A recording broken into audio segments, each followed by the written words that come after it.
Good evening, televiewers. You're welcome to this other edition of Prime Hour on My Media Prime. We are glad to be before your screens this evening once again. Friday, the last for the week.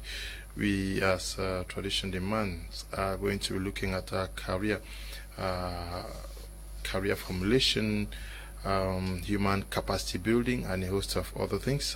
This day, we are focusing on how wrong educational orientation have rendered many of us jobless. Are you jobless with the first degree? Are you jobless with a master's degree? Are you jobless with a PhD?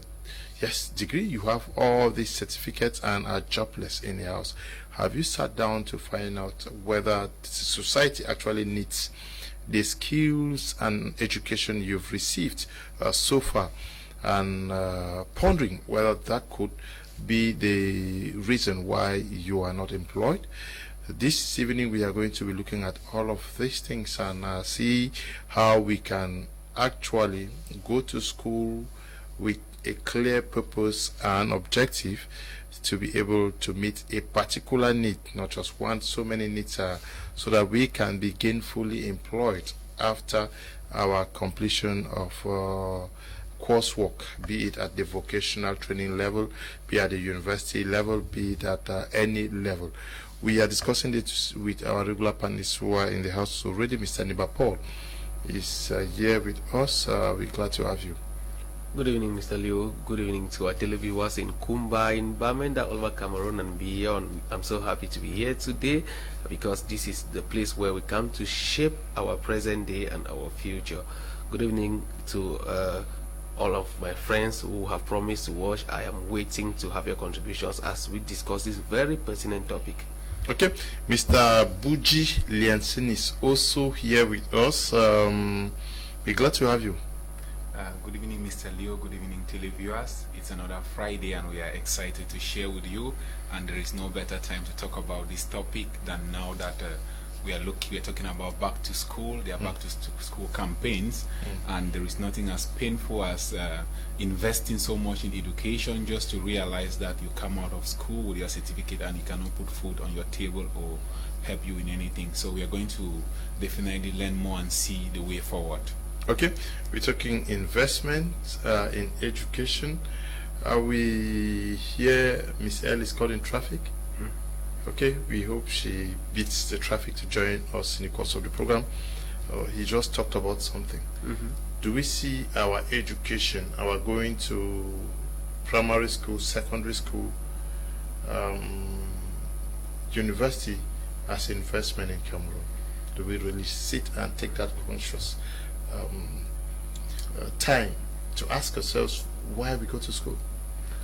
Well, we don't actually do that. That's the simple truth.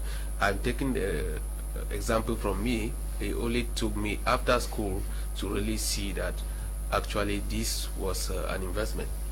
You understand? Sometimes though it's the right of parents or the duty of parents to educate their children, but on the side of the children they never really see it as an investment, because when we talk investment, we talk about somebody looking at an act that is going to be profitable at the end of the day.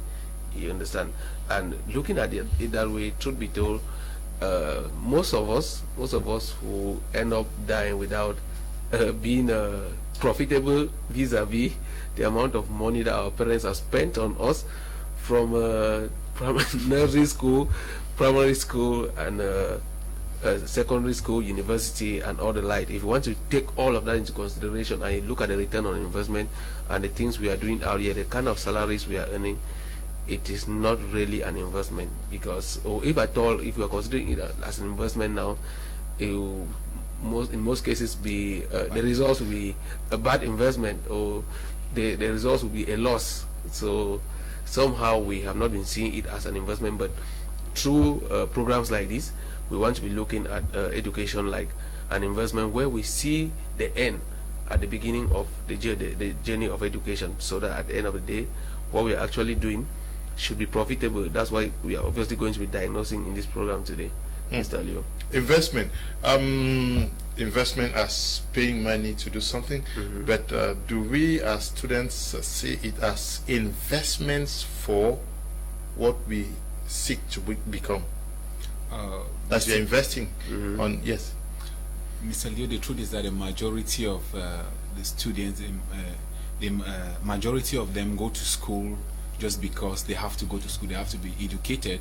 They don't have a conscious decision that this is what they want to be. If you want to look critically, you realize that there are students that until the time they just, any subject that came up, maybe they did sciences or the arts simply because maybe they were good in this, and then they decided to do it, or a friend is doing it, or a parent told them that this subject is good.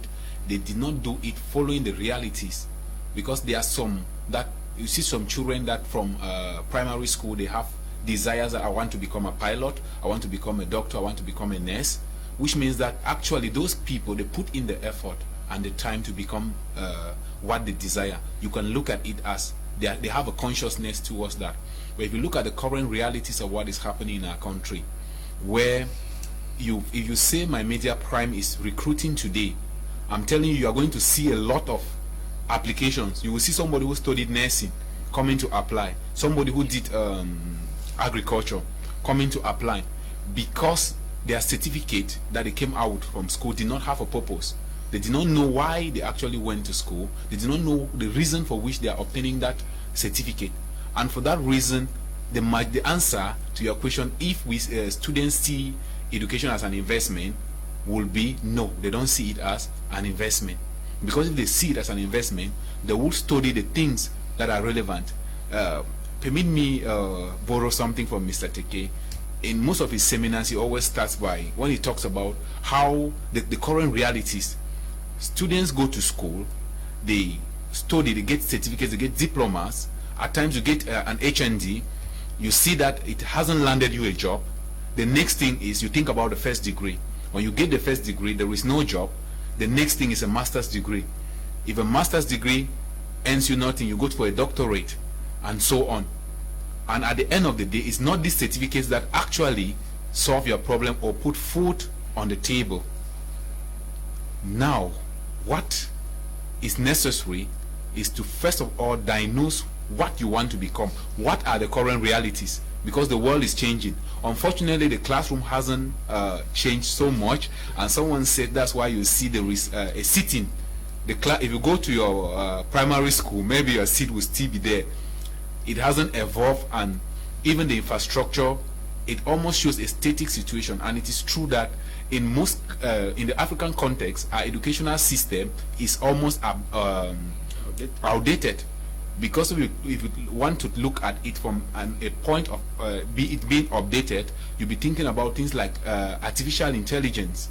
You will be talking about 3D printing, which are things that are very limited here. You have robotics, and so on. Now, many persons have studied and don't know why they are not jobless. Do we ask ourselves this question? Like, that is, you are jobless rather. Yeah. But you have studied, like you said, you have the first degree, you have the second degree, you have the third degree, you have an HPD, you have an HND, you have all these certificates are there. You think that these certificates are going, and you have them, yet you're jobless. Do people really ask themselves? They understand why? The interesting question. Truth be told, Mr. Leo, one thing is that we go to school, but we don't open our reasoning faculties. Why? Because if you want to measure people's certificates with what they actually learn to get those certificates, most of us don't even learn. So when we are stuck with the certificates that we are not getting jobs, we are not even having that consciousness to question why we are not getting jobs. Let me quote, for example, why I think that we even go to school and those certificates at the end of the day, we don't study the material that is given to us for us to be able to obtain that certificate. People play a lot of the gymnastics to be able to have those certificates. Why? Look at our university environments in Cameroon. You see such as study environments where people can really go there because they understand that they want to acquire knowledge to have certificates. Look at Anshafaye. Look at Anshafaye, surrounded by bars and motels and hostels and hotels. The activities around there, go and see what students are doing there. Are they conscious? Are they conscious that what they are doing actually is something like preparing for certificates that are going to earn them job tomorrow? No. Go to Boya. That's the same thing. Go to Bamili. Go to Swa in Yaoundé. You understand that students don't have that consciousness that this thing that we're actually doing, this knowledge that we're acquiring here is not only about a certificate, but also we need to consume this material because it is going to enlighten our mind, open our minds in a way that when we present this certificate somewhere tomorrow and we are given a job, we will be able to defend it by reproducing whatever information we have consumed during our school days. But if people go to school and they spend their time there consuming alcohol, and then at the end of the day they play gymnastics and have the certificates, when the certificates cannot fetch them jobs, when they do not even acquire information or knowledge in school that could permit them to use their minds to think, it becomes very difficult for them to be able to understand why they are not even getting jobs. We understand already that school is some kind of memorization. They teach us more on how to memorize. You know, if you can hold on to that mathematical formula and reapply it in an examination hall and produce the answer, you pass an exam. But the real life is not that way. In real life, you have to think. You have to think of. You have to be creative. But in schooling, it doesn't teach you that way. So when we face ourselves out here with certificates, that we do not even consume that basic knowledge that permitted us to have the certificates, it becomes so difficult for us to put ourselves in that situation of questioning that can permit us to even start acquiring other knowledge that we can add to those certificates and of course get jobs. Because at one point in time we're talking about unemployment in Cameroon, yet there are vacancies that people cannot fill. You bear with me that there are various. If you go to companies, they'll have vacancies, but when they launch campaigns for recruitment, those who cannot be able to fit in those job positions. Why?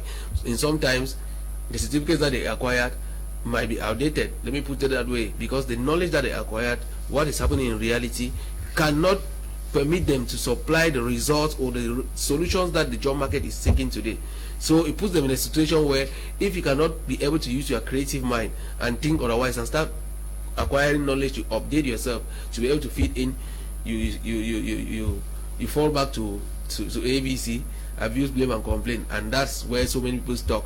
Back in my days in the village, I used to see people who acquired a lot of knowledge, and where they could express it was only in the book bars, where they'll come and drink the white palm wine and speak a lot of grammar and frighten village people. We still have such today who are living in cities, who have acquired knowledge, have certificates, but they cannot use them to do something productive and contribute to the growth of the economy.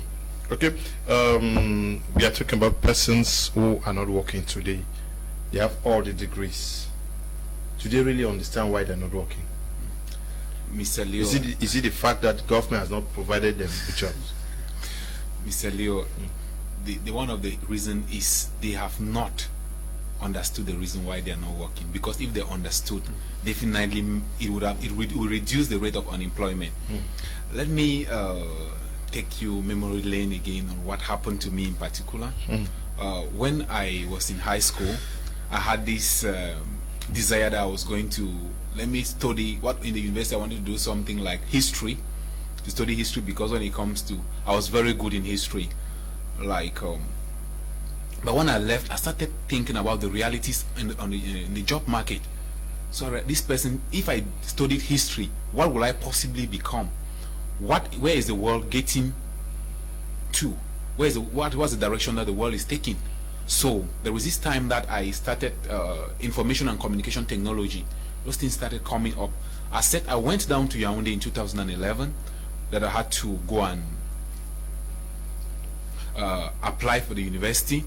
Then following a lot of updates in the internet, I realized that this subject what I want to do is not actually having opportunities out there. So I told my dad at that time that I am no longer going to study this course. I will not study history, be it directed towards political science or what. What I want to do is I want to do ICT. And I realized that I've taken mathematics very lightly and physics. So it means that it limited me, because mostly in government institutions, to go further, you need that mathematics and physics to do ICT or to do computer engineering, as that was the case. But I put it to myself that I must do something. I have to start from somewhere. That's when I started I did vocational training. just starting from the level of executive secretarial duties, with the focus that I have to change my direction, because I cannot depend on what I have studied. Before I was done there, I already had an engagement where I got a job before I even graduated from there. Now, when I started, after this job had to give me money to actually enroll in the to do ICT in the Polytechnic. So in the course of doing that, I had a more demand for my services even before I could graduate. Now I had about 4 organizations I was working, 4 institutions I was working for, which gave me a lot of income. Now this says, if I had studied something else, definitely will not give me that opportunity. When I meet my classmates, most of them are wondered, what did I actually study? Because we know, at least we were our students, but it comes out that where I am, I'm more in the direction of ICT. That gave me a leverage over most of my mates. And till today, even without being employed, I have a lot of skills towards this direction that I can do a lot. So for those who are listening to us now, if you have studied the wrong thing, you need to first of all understand why it is leading you nowhere. You can always get back. You can always get back to the classroom, or definitely you can even take vocational studies. It's very important. You can get somewhere that you are going to get the necessary skills that will put food on your table. If the essence, at the end of the day, no family wants a liability, no father wants to send you to school and you graduate, then you are coming back and begging for food. So it's really necessary that we understand that before. But we have people who sit at home with a degree for 6 years, and work no day. They get a master's degree and they are respected. You see Pauline also. That boy get degree, he get degree in accounting, but he push truck. And people sympathize, Yes. Yes. It's because our society makes it like if you have certificates, obviously you are supposed to have a job, because the orientation has not been you having a certificate or going to school and having a mind that can be creative and get something. You understand? Because the society has made it as if when you take this part, this is where you are going to feed in. You are either going to get a quick job, or you are going to get a concours and you get into government and you are good to go. So when they see you there, the general society, they don't see it too in a way that they can say, oh, this guy has gotten a certificate and he is not trying to do something otherwise. Why? Because the general opinion out there is in a sense which they don't even understand the realities of life. As you were saying, there are people who, I have classmates, I had my degree in 2012. I have classmates who have never had one job. And when I was quitting my job in 2020, they were like, guy, you're working in the bank and you're quitting. You understand? Because there, at one point in time, extra knowledge, extra effort, as Mr. BUJI rightly said, extra effort had to cut in and give you a pace. That's to say, no matter what you have consumed, so Joybe usually says something, no matter what you learn in school, everything you learn in this life is important, but your ability to apply it in real life is what will make you to have an edge. There are people who have studied modern letters and somehow they are out there and they're not doing anything, but digitalization has come up in a way that if they are able to merge their communication skills with digitalization, they will be very good PAs, they will be very good community managers. But now if they don't understand how to use their knowledge in real life, they are going to stay for as long as possible without having a job. And the bad thing about today is that technology is changing very fast. The more you are not in the job world, the more your knowledge you acquired is being outdated, because things are changing very fast. But when you are already in the job world, there's a possibility that, okay, as times are going, the challenges are coming, maybe the cost of your job, the company can be pushing you to do updates. But if you had a certificate in 2010 and today you have never had a job, it will be very difficult for you to fit in the job world, because so much have changed. Maybe the requirement of digitalization or ICT was not the same as at 2010 and as at today. So we need you that for you to be able to have a job, you will need to go and acquire information and communication technologies, because they will ask you, do you have knowledge in Microsoft Office? That's Word, Excel, spreadsheet, PowerPoint and stuff like that. If you are not able to produce those because you had a certificate in 2010, They will not recruit you because you have an old certificate. An old certificate doesn't matter, but your productivity in the job market is what is going to make you to earn a job. So it's very possible for you to earn a certificate today in today's world, and no matter how relevant the certificate is, you stay home. Because the whole idea before was that when you have a certificate, there was a possibility for you to get a job. Like for me, my primary school teacher told my mom, "Hey, Mom, send this guy to go and do accounting because accountants are quickly recruited and they pay them huge salaries." That's the perception. They do not take into consideration the amount of accountants that are being shipped out by schools every year, and how many companies are being created alongside that are going to absorb these accountants. So if I graduate and I don't have a job, they will not understand, because their knowledge was just that maybe somebody told them that accountants are quickly recruited. And you sit at home for 7 years and they we go accusing grandmothers or aunties. That happens as often as possible in our society, because they can't question the way our schools are made. Creativity is very limited. So when the agenda, which was that you graduate and have a job or get a concours, is blocked, they are stuck now, and since they cannot create, they start blaming. Mr. BUJI, many persons actually want to be what the society does not need today. In the past, you just needed to read anything to become a clerk, and you would be of service to the society. At the time, there was no technological issues. There was just some basic needs. Yes. And today, we still want to do what people did 40 years ago, and not knowing that most of the things we actually are studying today will solve very little problems to the Cameroonian reality. Yes, Mr. Leo, you have summarized so much in very few words, that we are studying things that are no longer needed in the real world, in the real job market. It's just like you would agree with me that by the time you started, you got into journalism, a lot has changed. A lot has changed. There are some machines that you have been forced to handle. There are some ways that you've been forced to face the cameras, which was not before. You've actually had hybrid machines that came in. So in the course of that, what happens? You yourself, even inside journalism, you are upgrading. What happens to somebody who maybe had his journalism certificate in 1980? If he comes, he will definitely be a misfit. It boils down to the reality that if you are studying anything today, let it be what society is needing. I will take a case of a friend and author, Nikki Vet.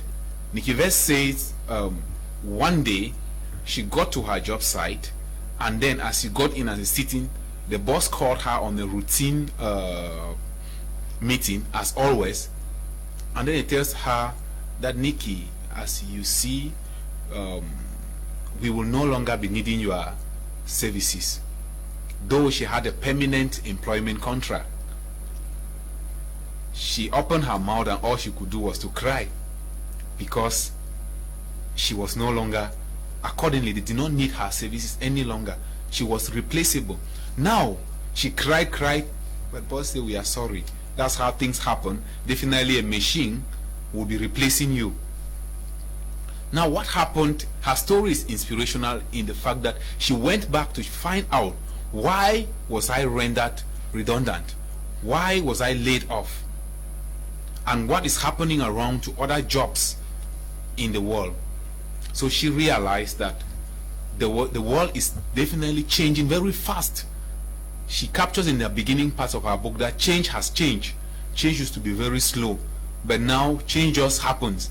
We can come tomorrow to my media prime and they're telling us that we are into a smart studio, and if we are not able to adapt to it, definitely the management will definitely want to look for media personnel that are able to adapt to the current technology.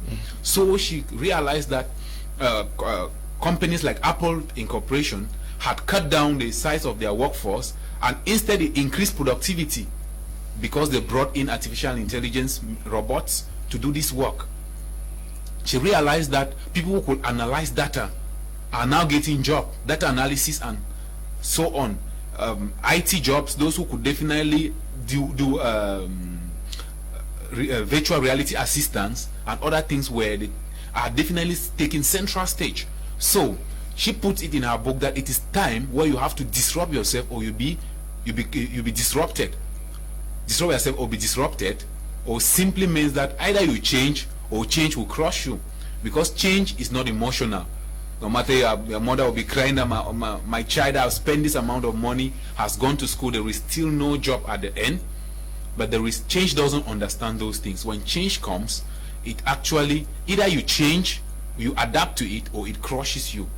So we went to school, most of us went to school, we were studying what maybe our parents recommended. Maybe your father was a teacher, he wants you to be a teacher. And look at the situation. When I wrote ENS in 2011, I was like, wow, I'm very good. If you come to my series, amongst the first to read, I must be there. I wrote it. They said that they were taking about 30 persons in modern letters. And within these 30 persons, I always say, well, you have, you know, the way the society is. Most of them are women. This big man wants to put his wife in this series. Before, at the end of the day, the competing chances are very, very limited. And how many persons? About 50,000 people competing for 30 chances. So when you look at the realities, you realize that they don't match. But what if you study something that as you are coming out, institutions are hunting after you? Not the situation that I have many people who send applications to Text Global every day. Mr. Someone will send an application. I need a job. You ask, what can you do? Anything. The response is anything. Even a cleaner. I can be a cleaner. And what is your certificate? They have maybe a master's degree, but the master's degree has no value, because maybe you just studied theory, and then, but what is needed? Our company's desire will be, how will you move productivity from this level to this level? How are you going to innovate? How are you going to match? You say you are a digital marketer. You come and you don't, they say, okay, do you have an email? You don't even have an email. You don't know how to send a mail. So those are the realities that you actually have.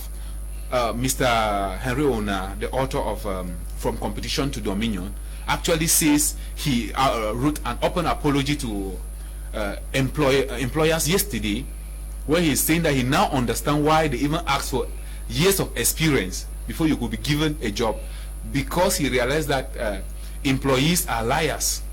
They will tell you, I can do this, I can do this, I can become a very good reporter, and you put them on TV and you go and watch. You wonder what has happened. So the summary is, we need to go back and find the reason why we are in school. And when we know the reason why we are in school, we know look at the subject, the field of studies, and see if it has a reality, if it is going to actually meet your need. If it's just that you want to get knowledge in a particular field, then you can study anything. But if you are studying it to get a job, you must be very conscious about what you are studying. Are we often embarrassed, Mr. that we have gone to school, we study, we are first, we are this and that, at the end of the day, we join what they call showmaker. With all the intelligence, with all the know-how, but we sit in the quarters here, we discuss for so many years. It's not that is, you have gone to school, but you are useless to your society. Can education breed jobless people? Well, it's not only embarrassing, it's depressing. Let me put it that way. Especially when you were always a top in your class, and then you see some guys who are just struggling to, find themselves along the pass line. Why is it why A students work for C students? That is it. If you understand, because you start seeing those who were struggling to survive in the working world. You start seeing them running in big cars and running big companies. Why you are still home? They can't recruit you. It becomes, at one point in time, it's very, very, very challenging. They must accuse somebody in the village. And then now, especially when you can't come to that consciousness and ask the right questions, because the problem is always at the level of asking questions. When you start asking the wrong questions, you start throwing the wrong accusations, and you get stuck. As I said earlier, I have classmates who have never had a job, not because I was the most brilliant. There are other elements that the society needs that. Only the classroom does not give you that. And when you put all your energy only in the classroom knowledge and you acquire those certificates, and your personal relations skills are the worst. You're not an honest person. You don't have integrity in the society. It becomes difficult for you to fit in the society, because you can actually have that higher IQ that you can accumulate a lot of material, and you reproduce it back on paper, and then you mark it and you pass. Yes, but that's not going to be the same setting that is going to be in the working world. You are going to meet Mr. Leo, you are going to meet Mr. BUJI, Mr. Teke, and they are going to be expecting more. You need to know how to communicate. You need to know how to relate with them. You need to know how to. You need emotional intelligence. Let me put it that way. If you, no matter how smart you are, if you don't have those ingredients in today's world, it becomes difficult, because you'll be productive. You know what to do, but maybe you don't know how to relate with your boss. You don't know how to relate with your subordinate. People don't want to communicate with you. People don't know you don't have the team spirit. Of course, a boss that will not leave you there because you have the knowledge, yet you cannot produce, because productivity in today's world goes with teamwork. But somehow, in between the line, in the classroom, it's always individual work. Yes, you have to be the first. You have to be the first. You won this race in the process of a sperm that ran. Millions of sperms were released, and you became the first, so you won. In the classroom, you have to win too. But now in the real world, you have to work like teams. But now, how do you fit in if you don't develop the other skills that classroom did not teach you? That's why we are encouraging schools today to add these soft skills to programs. We should not be waiting that the program must come from the ministry. These other soft skills can always be attached. Bring professionals who are practicing in the field to come and talk from time to time with students, so that they can understand that the real world is not like 4 walls where a board is in front and knowledge is dished to you, and then one day you sit back on that same bench and you dish back the knowledge and you succeed. Other ingredients are involved, and if you come out and your head is only on that certificate and you're not able to acquire the other ingredients, you are going to be stuck, Mr. Leo. Take for example, in 2005, we do not have Android phones. Now you are working here, you need to use an Android phone to read messages that people are communicating, so that the program should be complete. If you do not take that time to understand how Android phones work, will you be able to handle this program effectively? Of course you will not. If you said no, they will not teach me the thing for you. My media prime will not recruit you here. So school can actually ship people who are redundant in the society, but it is our responsibility to add those extra skills to fit in, because school can never equip. Very important that school can breed redundant graduates. Yes, that is, you are graduating but you are redundant because the community no longer has use of you. I call that graduated outdated. You are graduating while you are already outdated, because what you are acquiring in school is no more needed in the society. Yes, it's only in I don't know, it's only in Cameroon where sometimes we stick to archaic happenings when technology has taken over. Like in Cameroon, sometimes you go to do certificates and they tell you that a particular certificate must be typed with typewriter. I try to figure that out. Sometimes I can't really figure it, because looking at the advancement in technology, there are advanced ways where documents can be produced and authentic more than. So if somebody comes out with the typewriter mentality and thinks that things are always going to be done with typewriter, and now computers have been introduced, and now documents can even be done from a smartphone. If you stay with a typewriter mentality, what happens to you? You stay in the quarter, and of course, if you cannot do other things, the only thing you will left with is old grammar. Good evening, Mr. Leo. The doctor has not where they are in Boya. God bless you for this wonderful program. I'm Bridget, writing from Moyoka. Bridget, I don't know. Good evening to you all. In Africa and Cameroon in particular, we have school of remembrance and not school of thinking. Our educational system is being programmed by the West. Pilu is writing from Kumba. Good evening to you, Pilu. Hello, Mr. Leo. It's Sarah. Please tell the director of Tex Global that we are very angry. They came on TV, they said registration was free, but it was not. And again, that what they said was totally. I don't know what registration are they talking about. Maybe because for text breed, they said they were free to attend text bridge seminar for free. So definitely maybe she's talking about the registration fee to register their projects. They're confusing the registration for the seminar and the registration of their projects. Yeah, definitely. Maybe. Okay.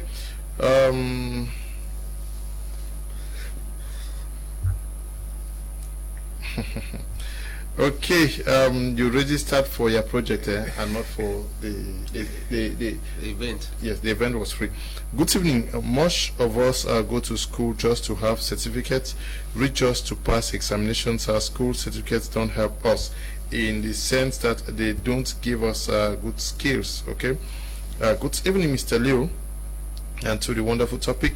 This topic made me to remember what happened in Yaoundé last year, where we saw hundreds of PhD holders sleeping and crying in front of the Ministry of Government for government recruitment. I really wonder how PhD holders are completely helpless and cannot even create something for themselves. What then are they teaching?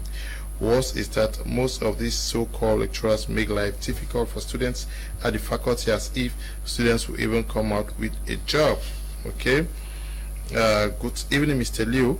And Pani Schools is not serious.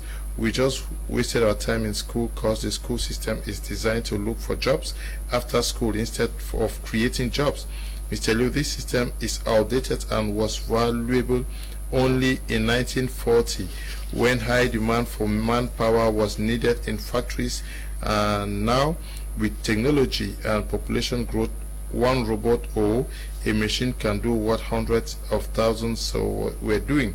Why should we go to school and memorize many subjects that can keep food that can't keep food on our table? School is no more giving the right education. So Mr. Leo, can you drive a car of 1940s now? If no, why should we continue with education system designed to save the 1940s purpose in the 21st century?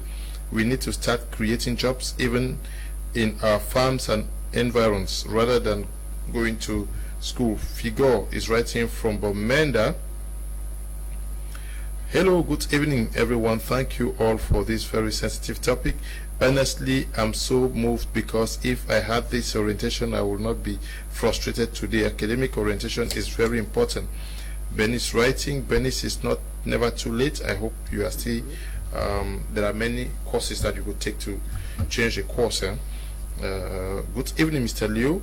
It is a white man who has made us to understand that our educational system is good, which is not true. Also, this generation of youths don't want to go out of the box except waiting for someone to create them jobs. Adi Derek is writing from Limberg. Good evening to you, Derek. Good evening.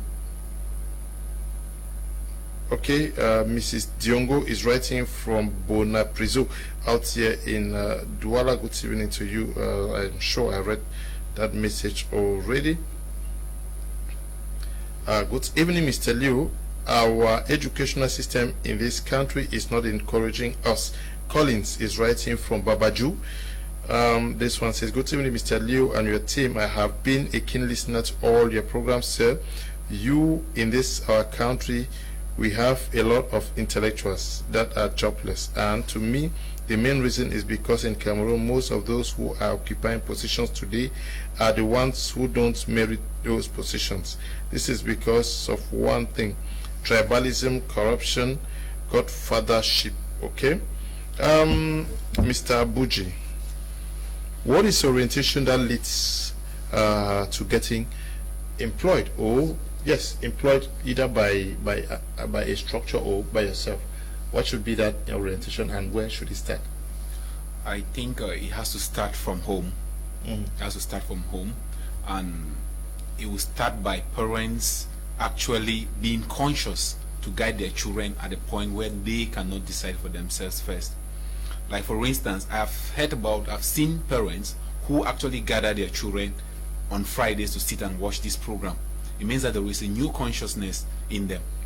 But there's another parent who at this time is struggling to watch telenovelas with the children. So those are two different things. So that's a mother or a father say you go miss home. If you know wash and you understand? At the end of the day, they do this. That's why when they get back and maybe they see the book Shakespeare in the syllabus, they're excited because maybe they watch a movie like that.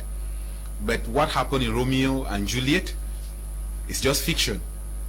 It might be somebody's reality, which is not your reality. Somebody's imagination. So it's time that it is high time we sit down and look at, if your child is studying, what is the outcome? What is the reason? Not just because it's now back to school, children have to go to school and they have to go and study anything. Because the truth remains the truth, that the realities after you left school will still be there. If not, you will study, you will still get the PhD and be jobless. Because not maybe, for instance, PhD in sociology, I am not minimizing that, but how many people have that certificate? That is the question. If you have to do it better, then it means that you need to do a distinction. You must come up amongst the top 5 so that it would easily learn you something. But for instance, if you were to study at something like artificial intelligence today, not even the Cameroon government will be looking for you, but other governments, because nearly every country needs those things. If you were to study robots and see how robots can actually facilitate production, the production process, you walk into a company, maybe you develop a robot for Brazzaville to Cameroon, and you present it to them, and you tell them, because most at times these people come and say, if Mr. Paul is the general manager of the brewery company, and will say, sir, we've developed a robot that can definitely produce these barrels of beer a day, and then this is the work that this number of workers were supposed to do, but this robot can do it, cutting cost. And you also know that robots don't go on strike, they are not emotional, they will not ask for salary, don't go on break and things like that. It is very important you get this robot from us and save yourself the stress. Of course, people will take it. So when you are studying, if you are going to school, look at the fields that are fertile grounds for you to actually get a job. If not, you only study a subject that will make you to join the shoemaker industry. That's where you have many intelligent persons who graduate, they don't have jobs, they are there, they beg for food, they beg for nearly everything. They are totally dependent, despite the fact that they have spent years in school.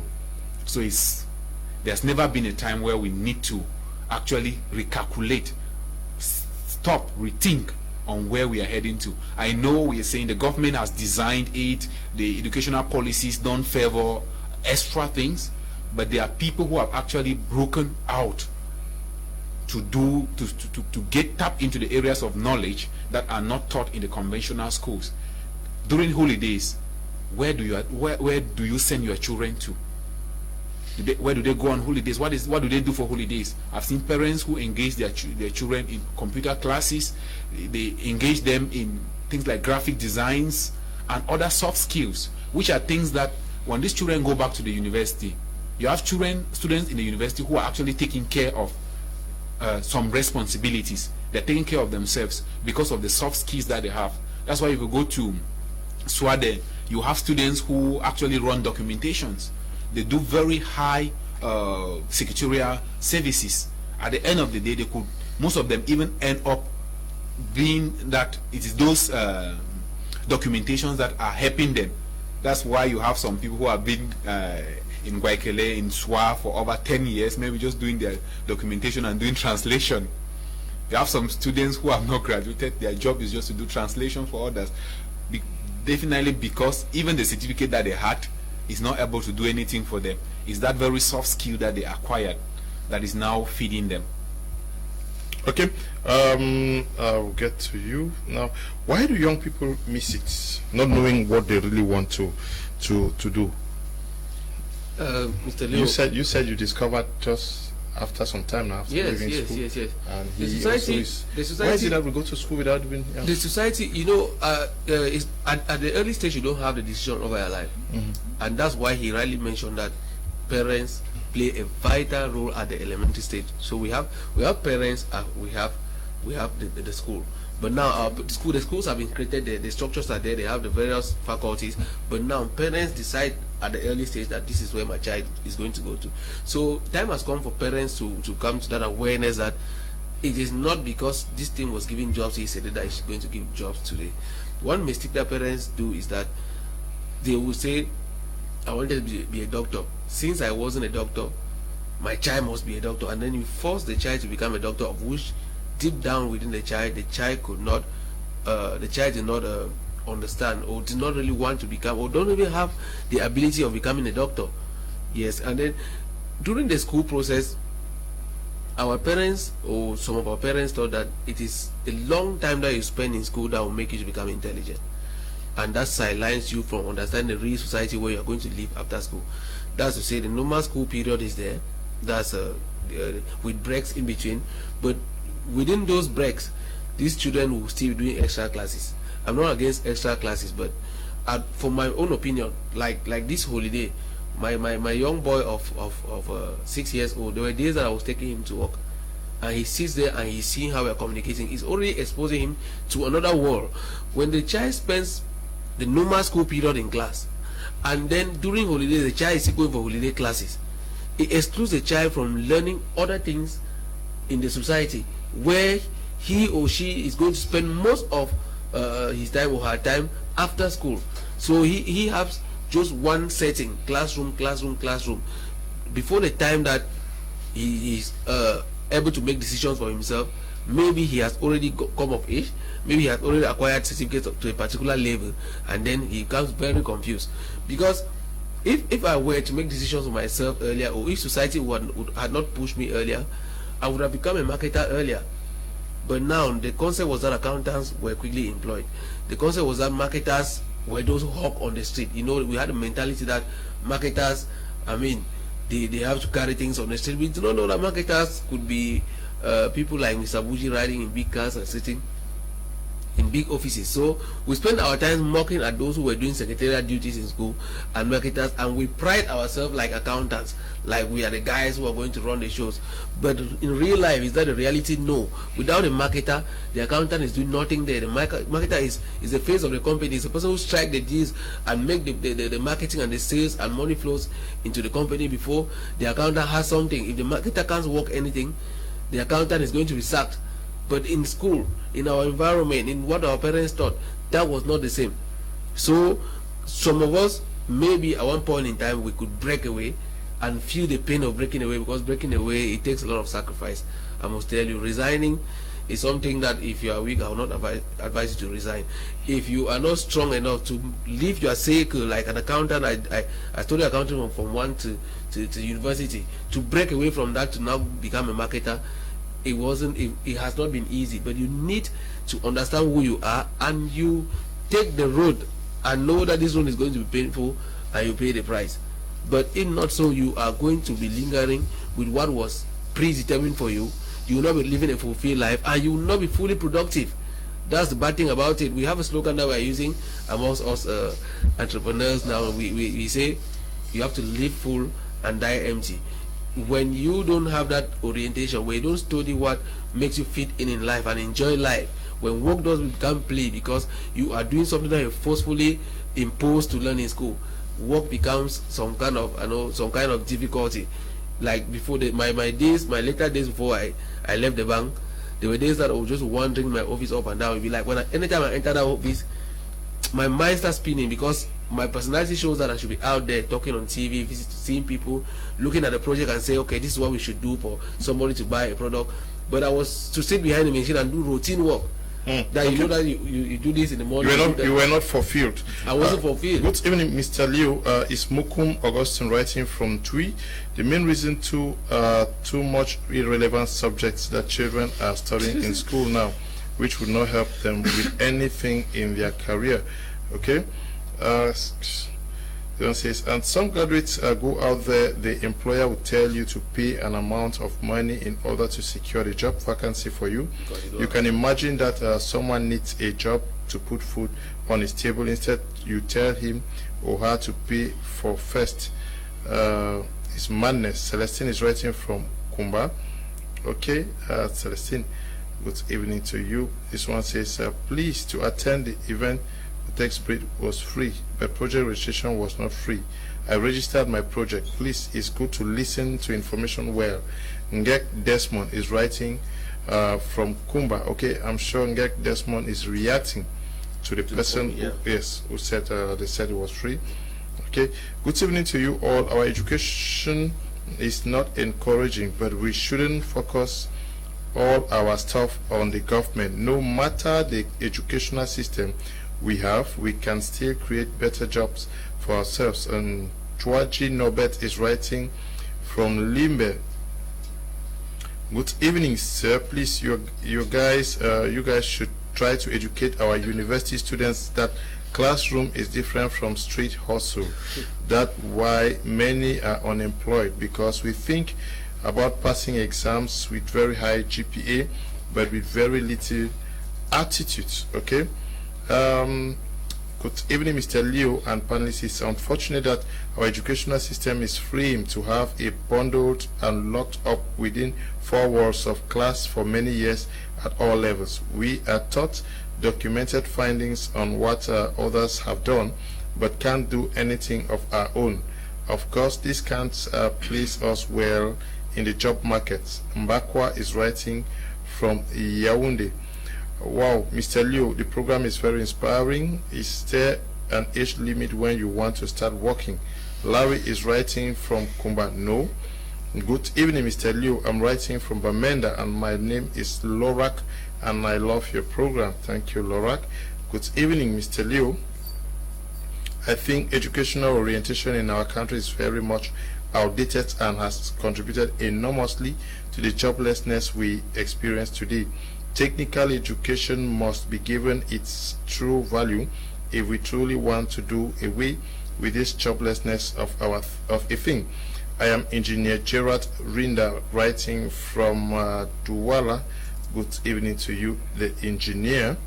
To me, no subject is useless. Secondly, education is not necessarily for job seeking. It is a tool to fit well in the society. Kubenge Eyuyehi, writing from from Bomenda. What a name. Now, Mr. BUJI, we are looking at how we go to school and finding it very difficult to get a job or create a job for ourselves and other persons.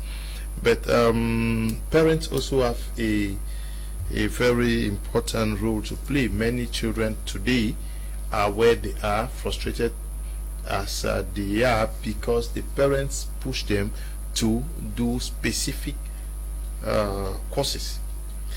Mr. Leo, that's very true. And when someone talked about technical education, I also remember the role that parents, some of the philosophy that parents developed in the yesteryears, where they said, because Mr. Leo is intelligent, he's going to do general education, and Mr. Paul is average, he's going to go to a technical school. So that technical education was for the dull children, while general education was for the smart ones. So meanwhile, in reality, that is even the opposite of what it's supposed to be. Those who are supposed to be doing this invention, those who are supposed to be doing innovations in our society, were these smart people. There are people who are coming from technical schools. And look at those coming from technical schools, you hardly see them jobless. That's the truth. You see somebody with back probatoire, they can do something. You have some with organizations, with the companies with 5 employees. You have them doing handling contracts around. But because of, I don't know who taught our parents that smart children should go to the general education, why the less smart ones, or the dull ones as they consider, should do general technical education. Now, coming back to your question, most parents will say, I want you to become a nurse. You have not looked at it if the child has the capabilities of becoming a nurse. You just want the child to become what you desire, not what the child wants. So it's also important, and in one of our programs, Miss L actually talked about, she doesn't know the role of guidance counselors, again, if they still exist, and what they have been doing. because you have those counselors are supposed to actually, together with the parents, be able to guide the children in making a decision. It's not solely it's not their parents' decisions or the guidance counselor's decision. It should come from the person concerned, the person whose life is in question, where they say, what is this child good at? What can they do? What do they desire to become? Yeah, but is that what should be the sole consideration? Should the parents today not also take time off to understand what is needed in the society?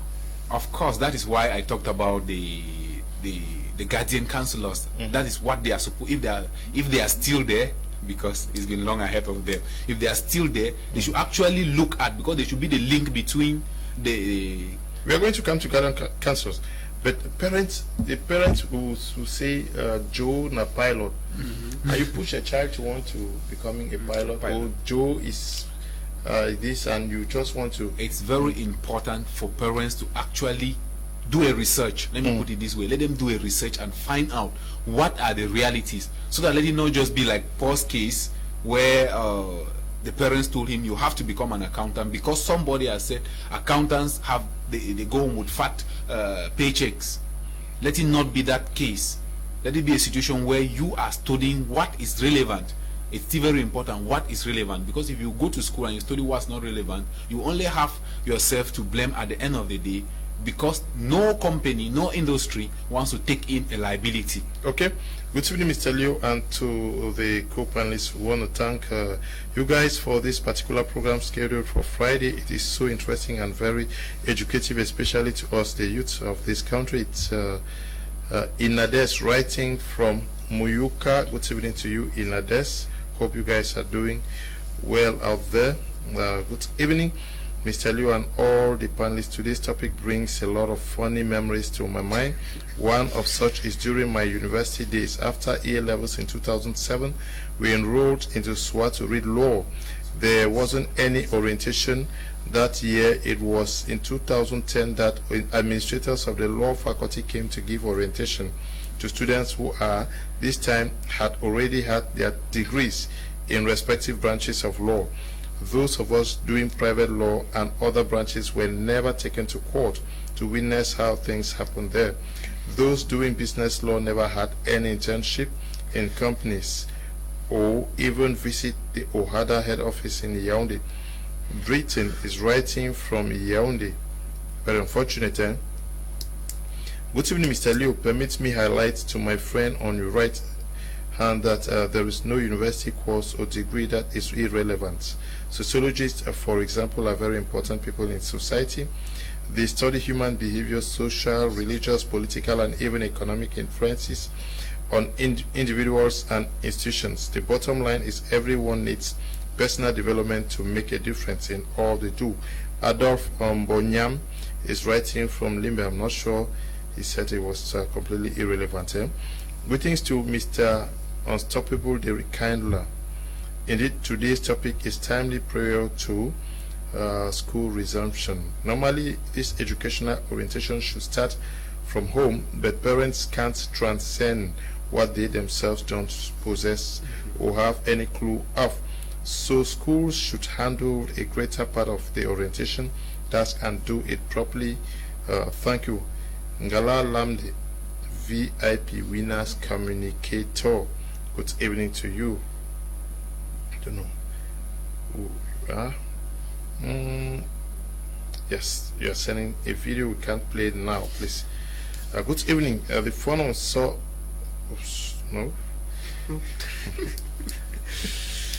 Good evening. I remember when I was seeking admission into NPB.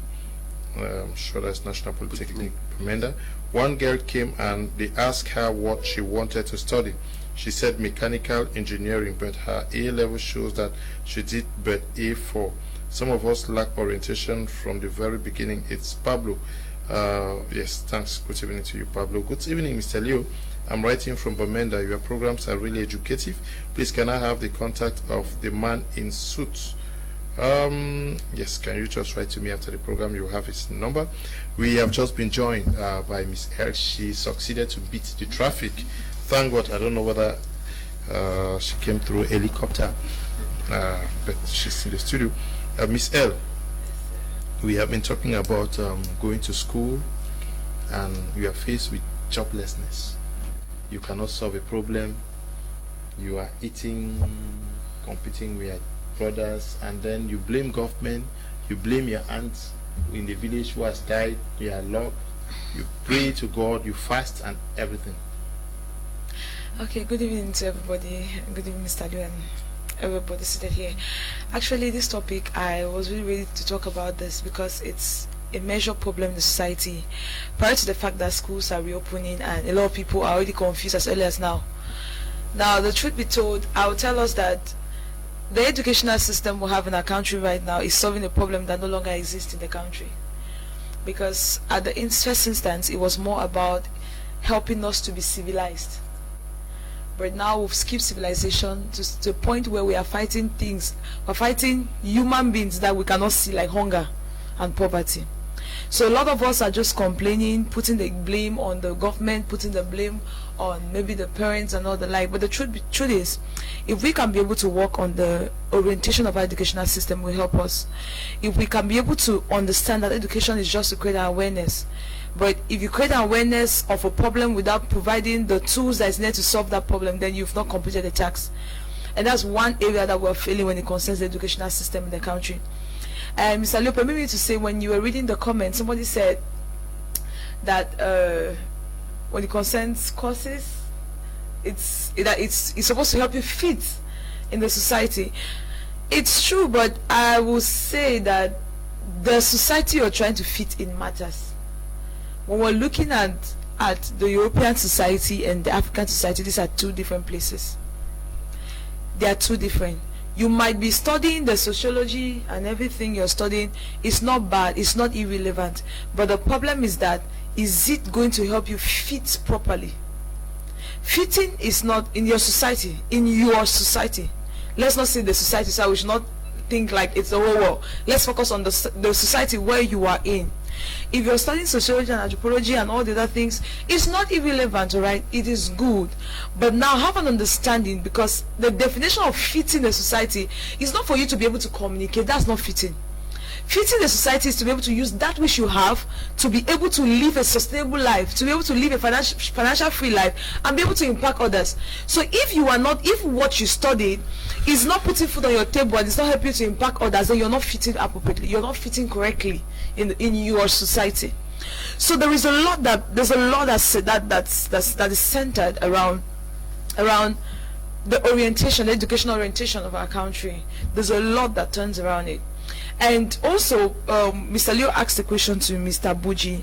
Mr. Buji was saying something. He said that it's really true when it concerns parents' role, when it concerns us and our ability to use the education we've achieved wisely.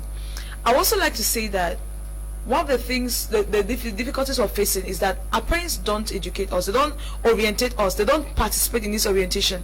And then most parents want to live their lives through their children. The lives they fail to live, they're trying to live it through their children. So there are two reasons why you should want to force your child to do anything. It's either you're trying to live a life that you did not live through your child, or you're trying to prove a point to the society through your child. That's just it.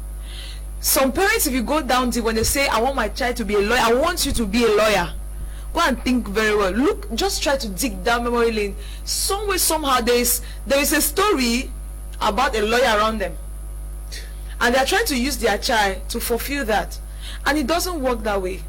And even if you want to get your child to do something, don't do it because you want to live your life through them, or you want to prove a point. Do it because you've discovered a need and you want them to be able to provide a solution to that need, and then get paid for it.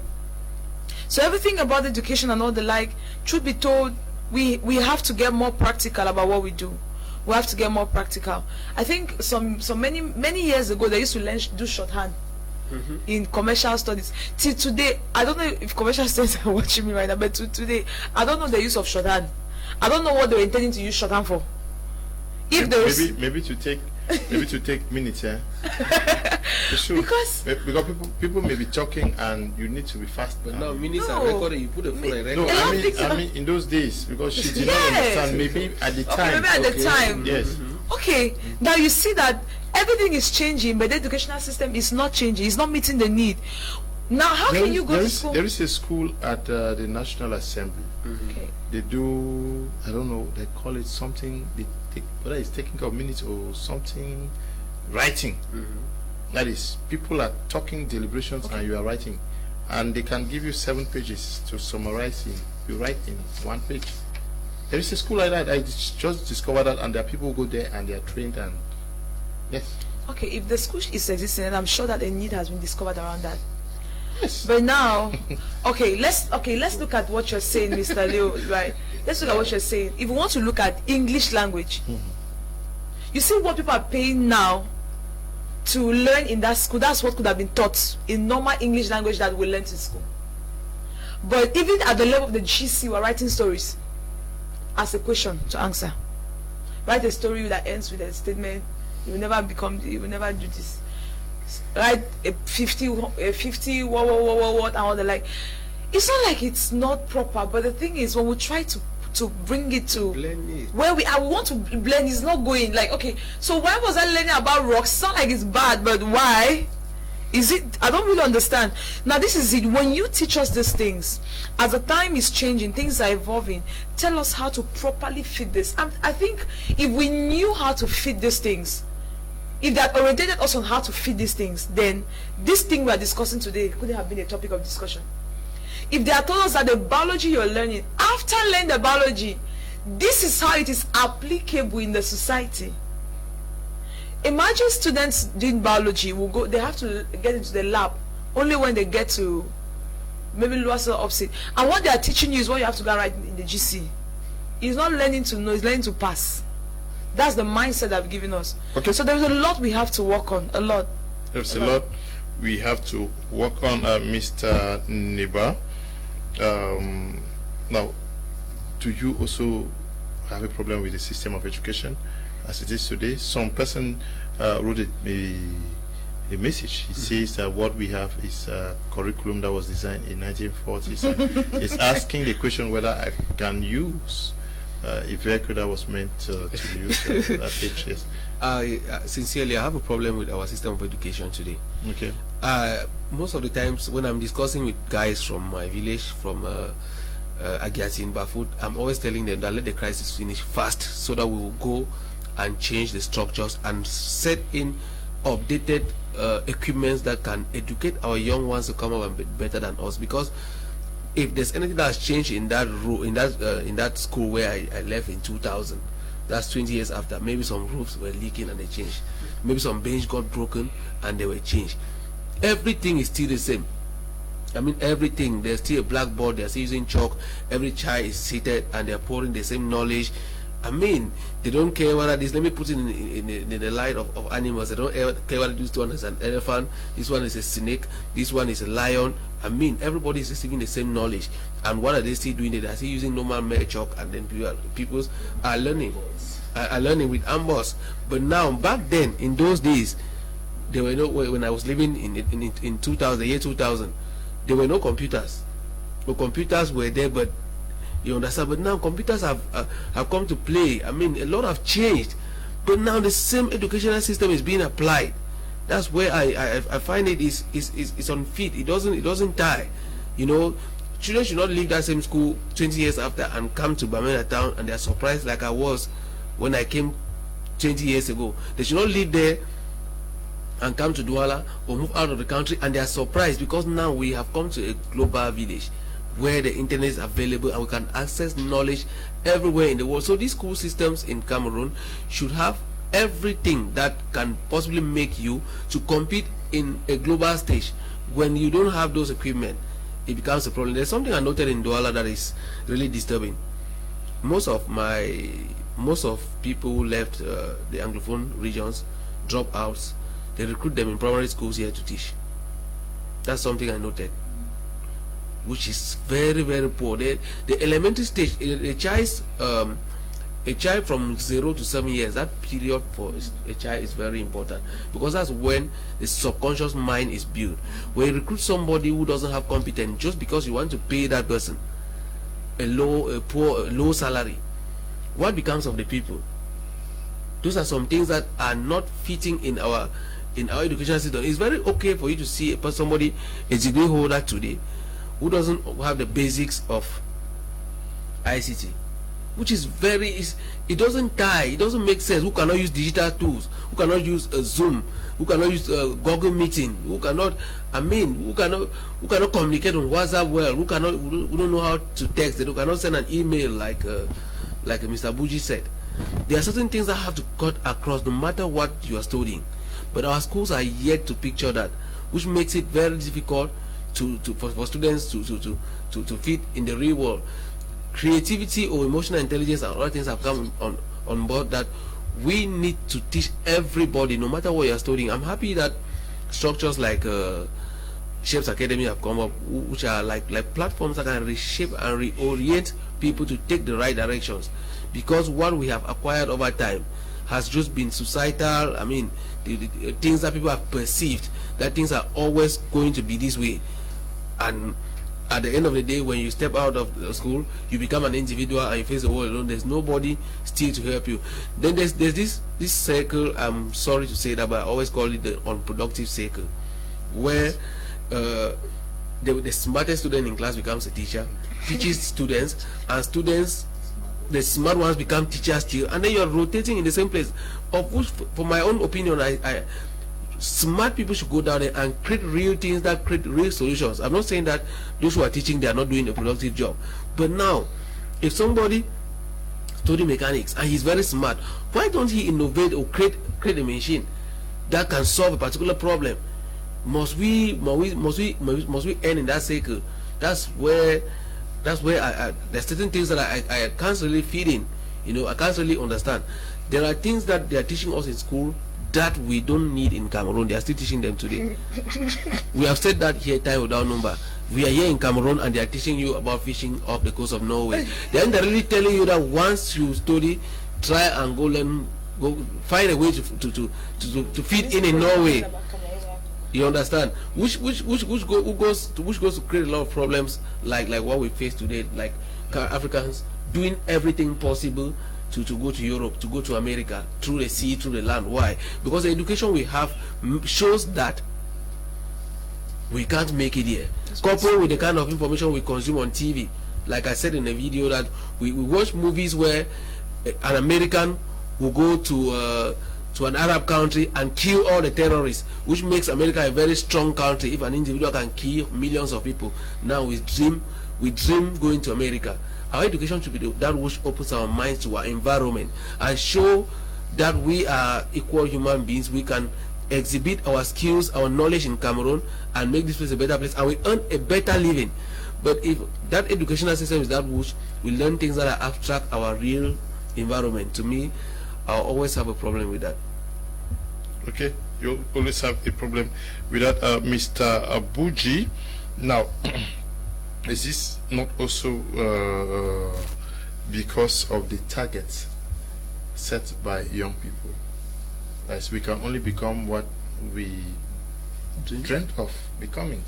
That is, you go to school, you want to be the best literature student, you read very well, you can tell the stories very well, and maybe you are dreaming of something that of a stage where you would never act in, because you do it so well in school.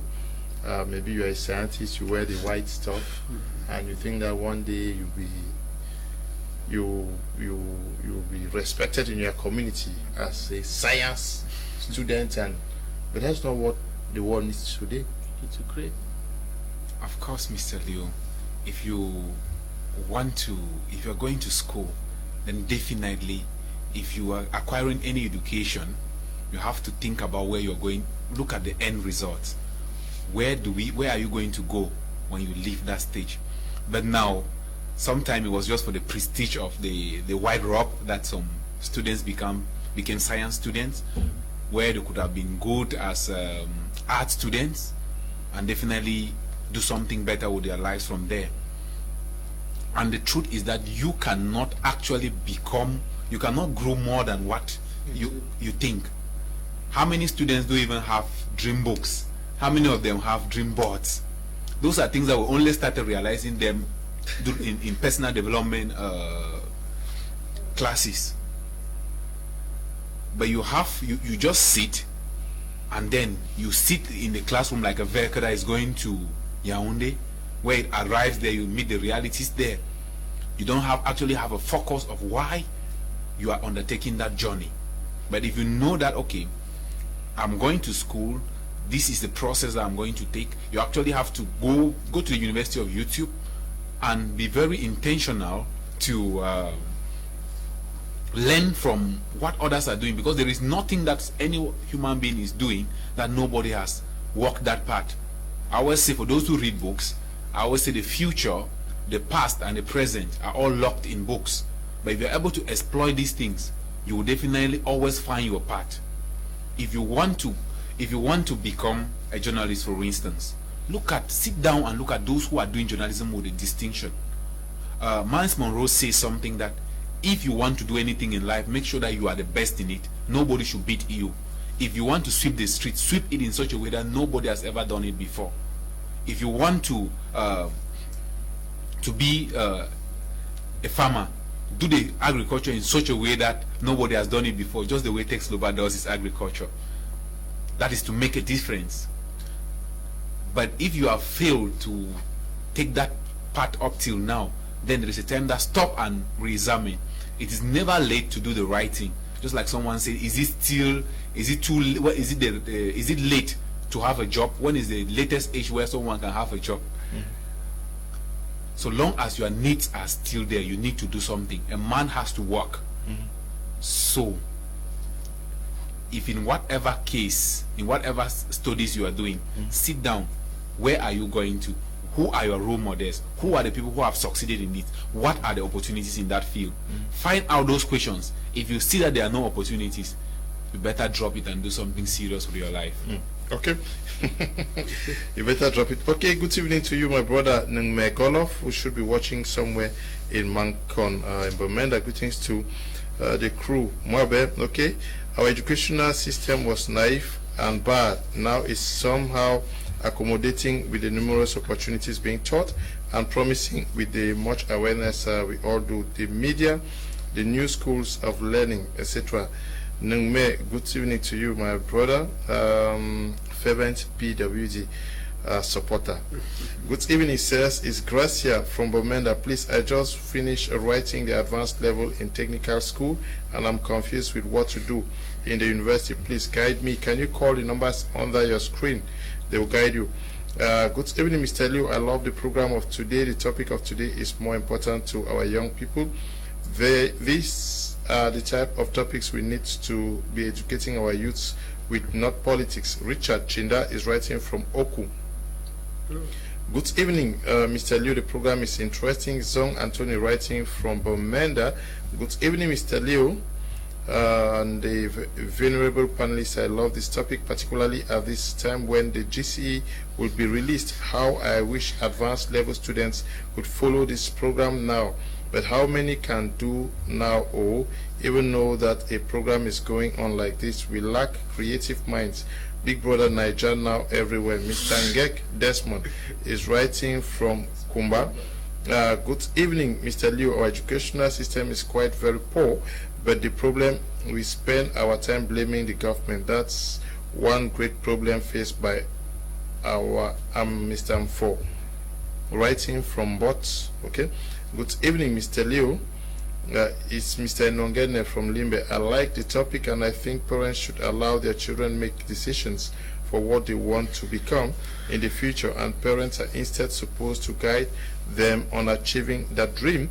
Miss L, we are talking about orientation. I knew of they call guidance counselor in my school in GHS. Yes, I'm sure you had one. You also had one? Never come into school. Yes. How I saw them.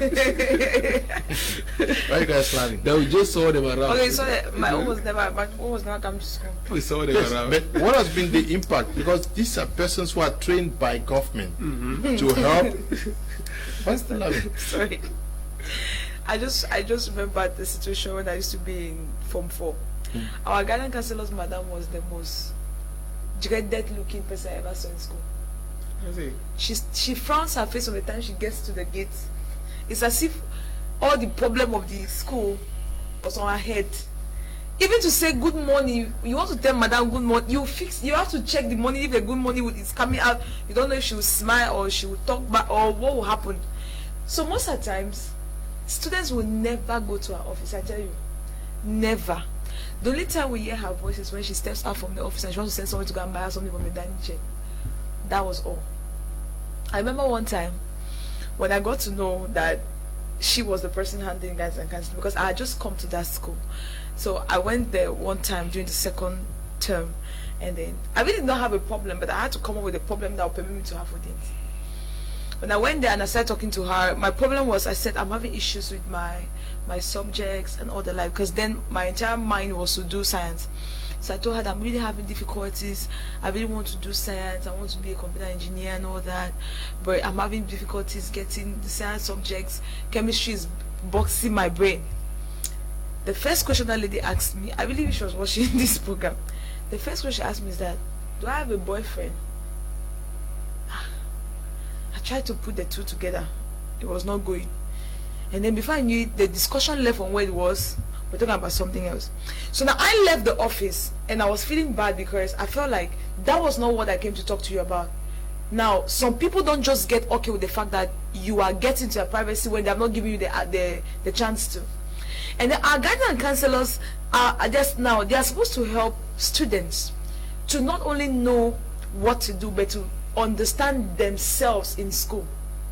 Because if you don't come to the point of self-realization, you will not even know what you're supposed to study. You have to know who you are as a person. And that is why we have these counselors. They are supposed to help the students get to the point where they can know what's embedded in the inside of them. Trust me, if at that time that lady was very keen, she could have understood the fact that, oh, okay, she's trying to do science, but when it concerns anything that has to do with facing the public, reading the news in front of the devotion, talking to people, she's best at that. We see her doing that. But why is she talking so much about being a computer engineer who will sit only on the decks and working on the computers? But she was not keen enough to know all of that. I think if at that time she had just told me that there's a lot that could have happened when it concerns me going forward in my education. But she was unable to observe and give me that counsel that I needed at the time. And that is what most of our counselors are doing. And away from that, schools are not even getting counselors again. I remember somebody came to the office that he has been following us on TV. I don't know why he never came back after we talked, because I gave him a tax. He met me and he said that he studied educational psychology. And I asked him what educational psychology was all about, what they studied. I was asking from a place of I knew, but I wanted him to explain to me. And when he spoke, and towards the end, I told him that the truth is that you will not wait for somebody to employ you to be a counselor in the school. Have you thought of organizing a program or writing something? Just go and volunteer in any school and decide to be having maybe 10-minute talks with students, because at least you tell me that in educational psychology you get to understand how these people think, like what could be happening in their subconscious at any given time. Why don't you go and talk to them and all of that? I even went to the point of telling him that you can come up with an organizational association that trains counselors that can be recruited in schools. That was what I told him. I said, because we don't have effective counselors. Two things: we don't have them. The ones we have, they don't know their jobs. That is just it. And even the ones who know their jobs, they don't do their jobs. Counselors have a very important role to play. And it's not just about what you know. It's like teaching. They say you can know a lot, but you cannot teach. Some people know, but they don't know how to pass on the knowledge to another person. The same way you could be a good counselor, but you don't know how to put it into practice. You don't know how to put it into practice. If you're a counselor and you don't know how to put yourself in somebody's shoes, if you don't know how to practice sympathy and empathy, trust me, you will never get your way through, especially when it has to do with students. And we need to get to the point where we can effectively play a role. I think schools, especially private schools, can get to the point where before students want to officially start their classes, they should have a good orientation. Now this orientation get to discover what they're supposed to do. Now that they're writing the GCE, they are done with the GCE and the results are supposed to be out. I think this is the point where schools don't just wait for these students to get to the university and get orientation. Now, for some people might not know, some teachers just leave secondary school and go to teachers training. Let me give you my own experience I had for orientation in the university. Orientation in the university is not to guide you on what to study. They just tell you how the studying will look like in the field you have already chosen. That's what they do. They tell you, okay, since you've chosen accounting, this is how your stay in the university will look like and everything. But the teachers in the secondary schools, in the higher schools, right, they have a role to play. Now that this is an advice we are giving to the schools, now that GC is about to be released, get your students together and get to find out what they really want to do. You discover that most of them don't know. I used to say that I'm a practical example, that I had my other level and went to school and I was confused because all my teachers, everybody was like, hey, you are good at this, come and do my, it was about come and do my subject though. Now, because in our school back then, when your subject is doing well, the teacher has something they get. So every teacher wants somebody who is brilliant to do their subject. This is why I tell you, come and do literature. I'm like, hey, how many books? 12 books. I beg, I cannot, please. And they asked people, say, oh, you had A in this one, you had A in this one, just come and do that. They're like, and when everybody was done talking, I went home to tell you the gravity of it. I didn't choose.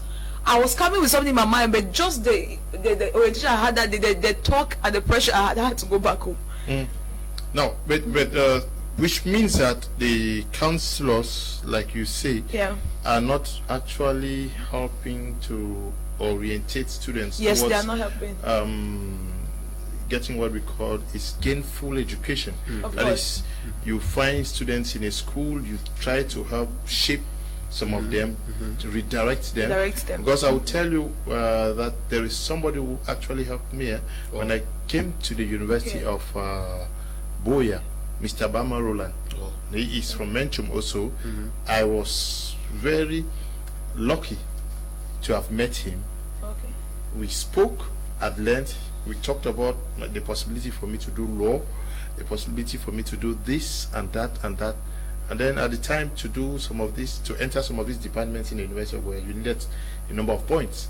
And then now, journalism, I just did not do it.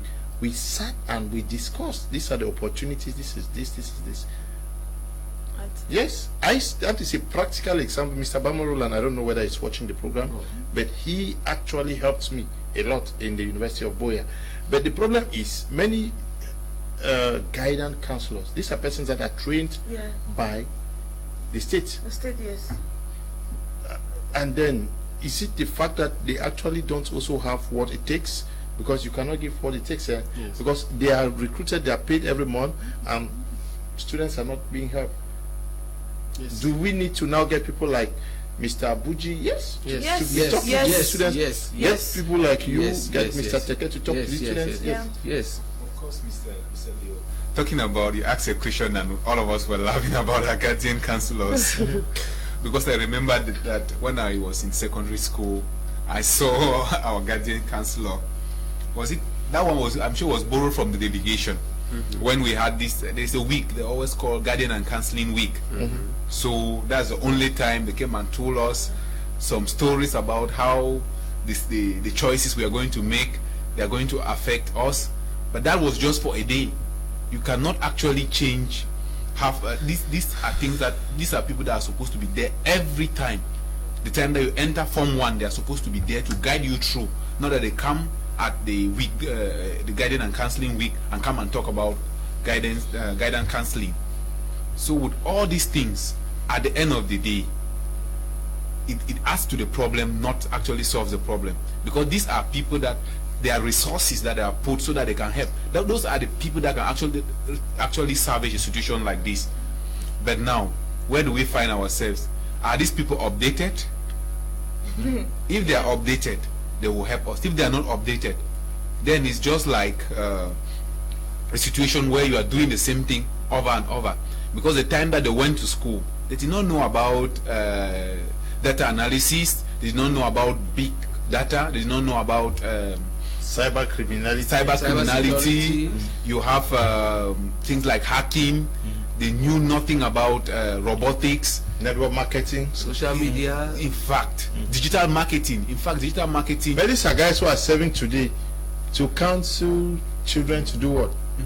So that's the question. That's part of the problem. It comes down to what you were saying, that professionals need to get to the classroom from time to time and talk to students and inspire them.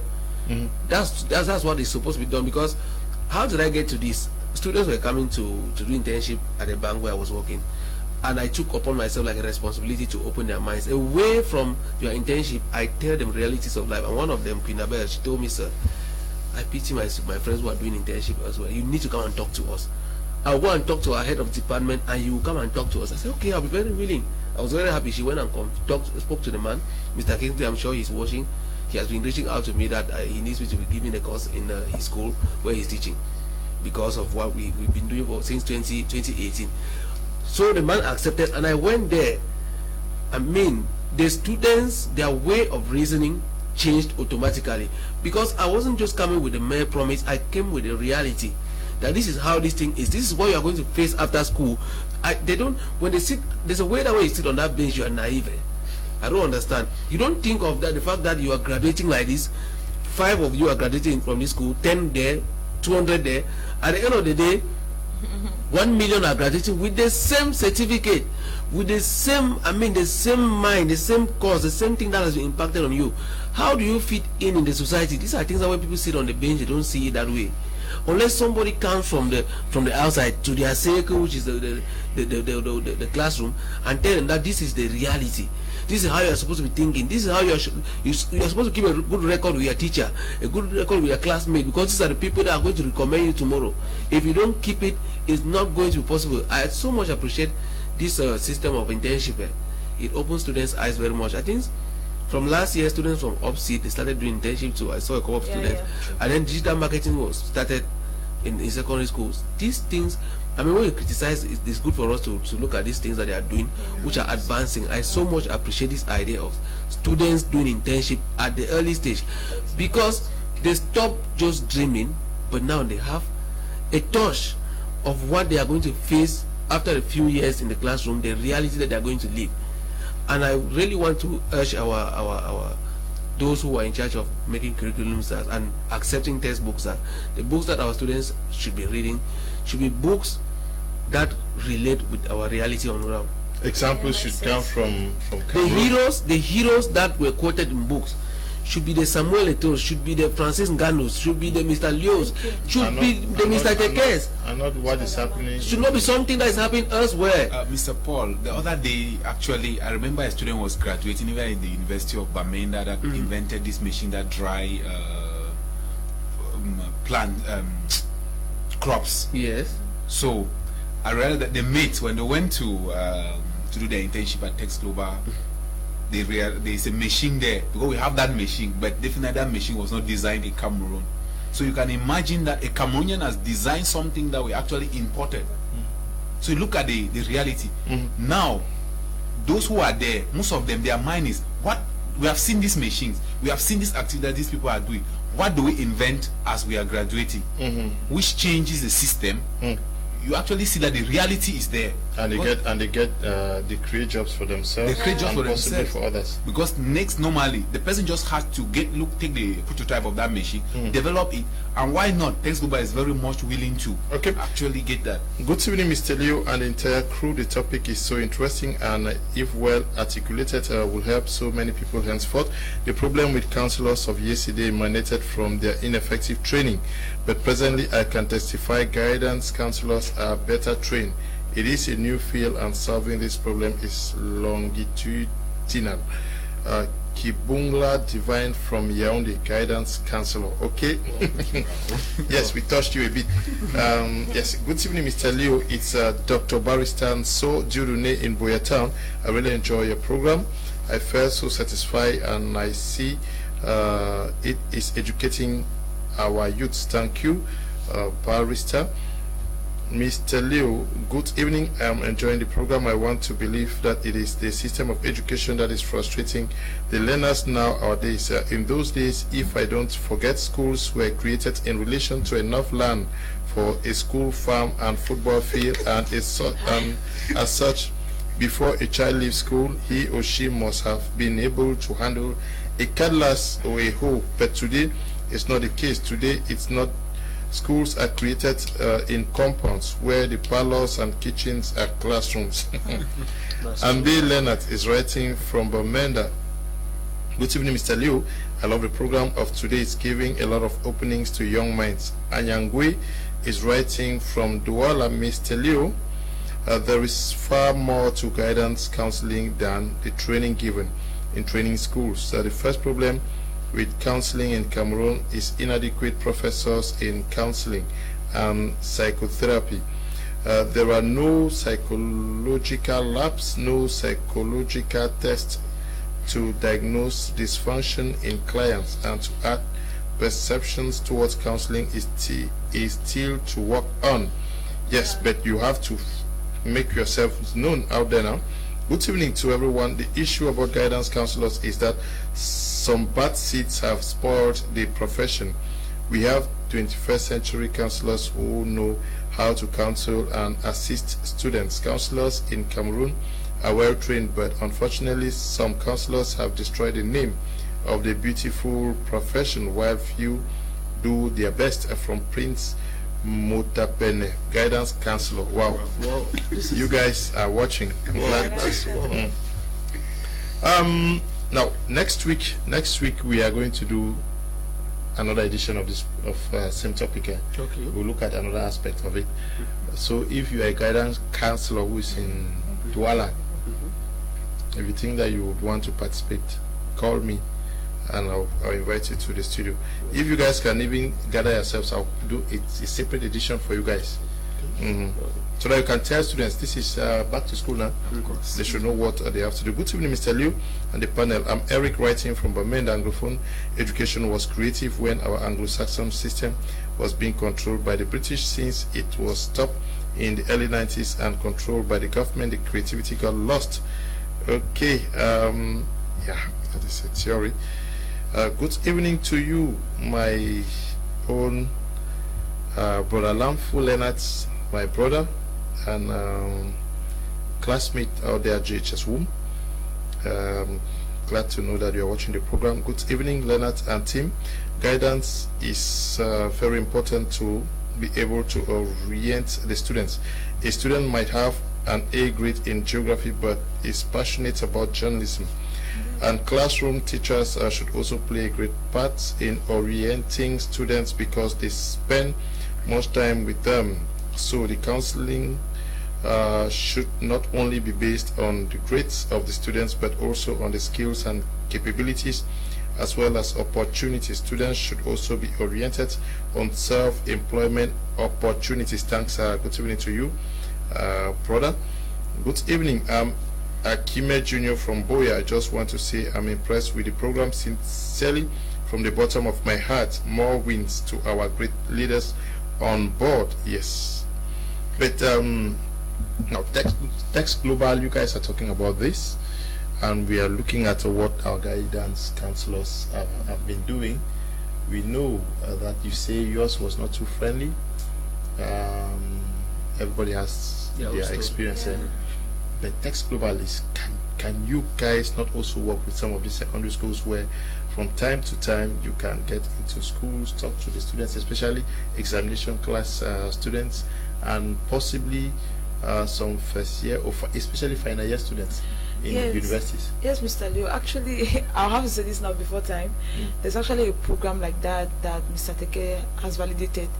We're supposed to have a team that is supposed to visit schools and talk to them on how to effectively build up their study time and build themselves while in school.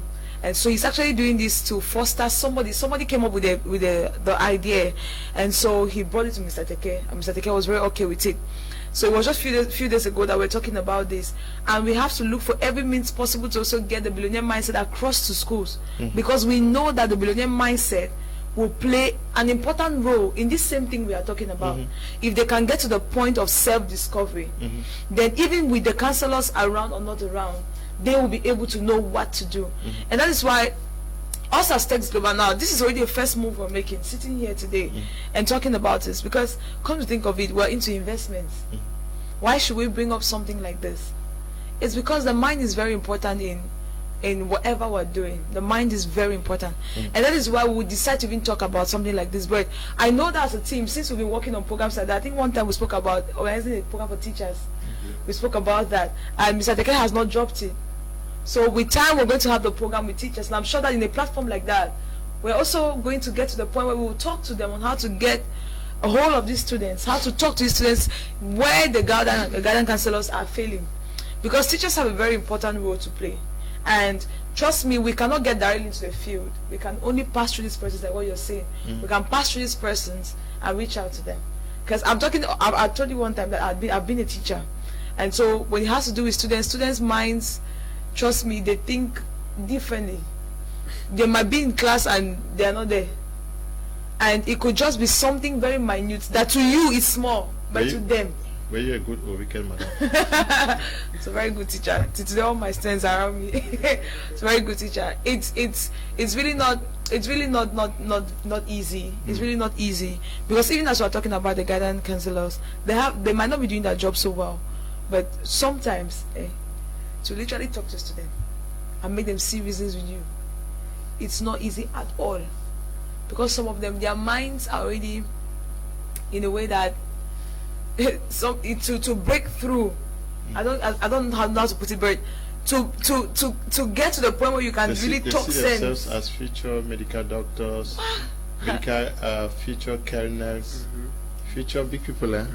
Yes, they see themselves like that, and that's why we're talking about the educational system, because these guys are having big dreams.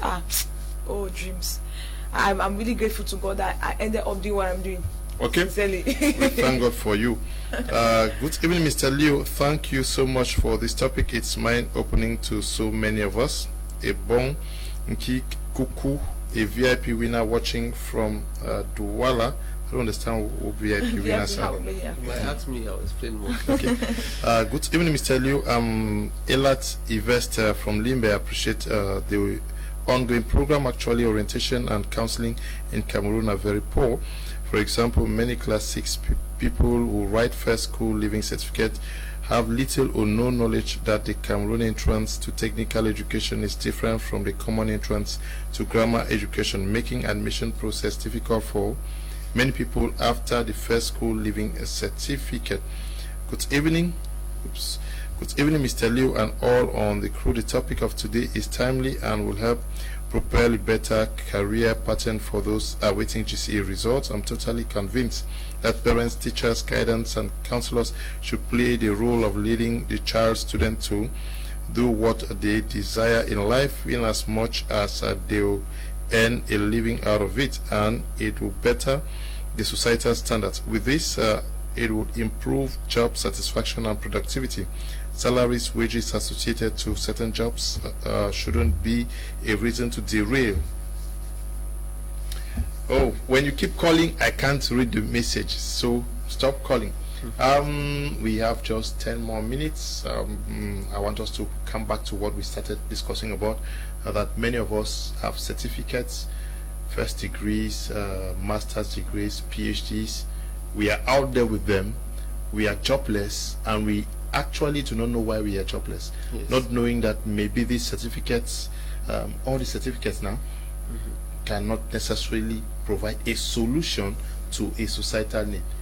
Yes.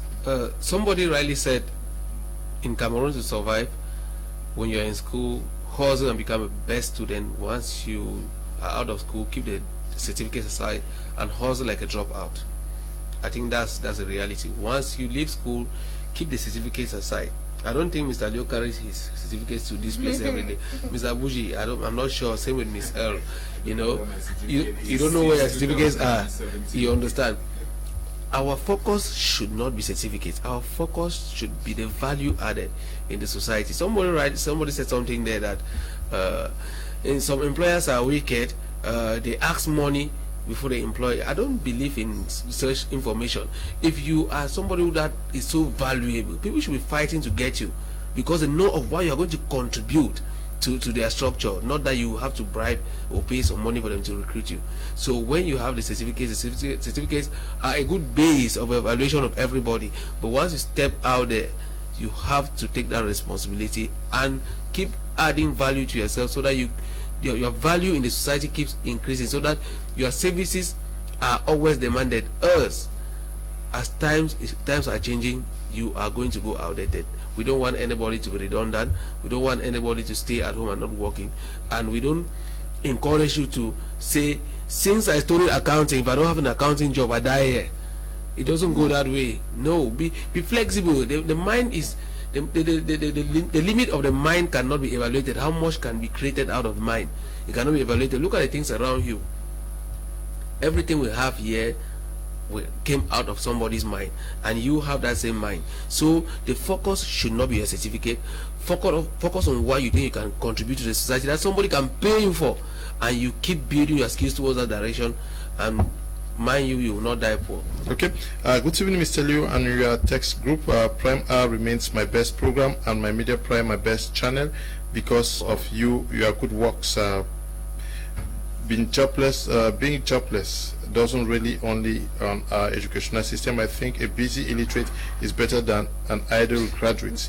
Some people graduate and wait for jobs to meet them at home, or expect high-level jobs. Secondly, some companies go as far as asking people 5 to 10 years experience. Where do they expect people to take this?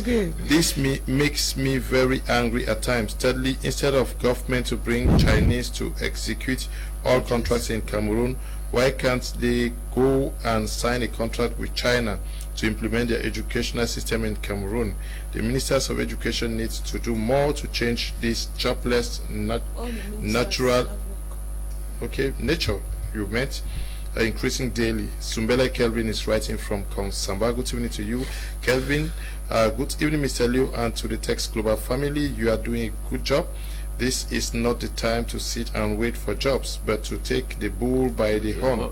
We just need to be creative and put our ideas to action. Daisy is writing from Kumba. Some guidance counselors are doing a good job, and some teachers are also doing a good job of guidance counselors.